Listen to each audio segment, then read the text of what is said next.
ಇಲ್ಲ ಅಜ್ಜಾರ ಅಂತೇಳಿ ಬರ್ಬೇಕಾದ್ರಿ ನಾ 200 ರೂಪಾಯಿ ಮಂದಿ ಕಡೆ ಇಸ್ಕೊಂಡ್ ಬಂದ್ರಿ. ಆ ಟೈಮ್ದಾಗ ನನ್ನ ಕಡೆ ₹1 ಇಲ್ಲ. ಅಜ್ಜಾರಿಗೆ ಅವ್ರು ನಮ್ಮ ಊರಿಗೆ ಬಂದಿದ್ರಿ ಒಂದು ದಿವಸ. ಅಜ್ಜಾರ ಬಂದ ಬಳಕ ಏನೈತಿ ಅವ್ರಿಗೆ ನಾವು ಹೋಗಿ ಭೇಟಿ ಆದ್ವಿ. ಅವ್ರು ಒಂದು 3 ಹಳ್ಳ ನನ್ನ ಪರ್ಚೇಸ್ ಕೊಟ್ಟು ಹೋಗಿದ್ರು. ಅವ್ರಲಿಂದ ನಾ ಈಗ ಸದ್ಯ ಈಗ ಒಂದು ಸ್ಟೇಜಿಗೆ ಚಲೋ ಸ್ಟೇಜಿಗೆ ಅದನ್ರಿ ಅವ್ರ ಭಕ್ತಿಲಿಂದ. ಅಜ್ಜ ನಮ್ಮ ಪರಿಸ್ಥಿತಿ ಗಂಭೀರ ಇತ್ತು ಅವಾಗ.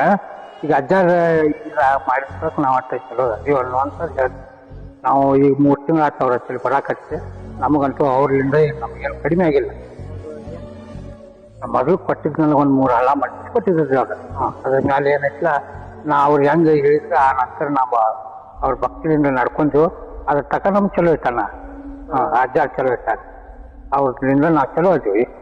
ಅವ್ರಿಂದ ನಾವು ಒಂದು ರೊಟ್ಟಿ ನೆನೆಸಿ ತಿಂತೀವಿ ಇನ್ನಾದ್ರು. ಅವ್ರ ಅಂಗಾರದಿಂದ ಏನೈತಿಲ್ಲ ನಾವು ಭಕ್ತಿಲಿಂದ ಅದ ಮುಂಜಾನೆ ನಾವು ಹಚ್ಕೊತೀವಿ. ಅವ್ರಲಿಂದ ನಾವು ಏನು ದಂಧೆ ಮಾಡಕ್ಕೆ ಬಾಳ್ತು ಹೊರಗೆ ಹೋಗ್ತೀವಿ. ಅವ್ರಲಿಂದ ನಮಗೆ ಒಂದು ರೊಟ್ಟಿ ಸಿಗಾಗುತ್ತೆ.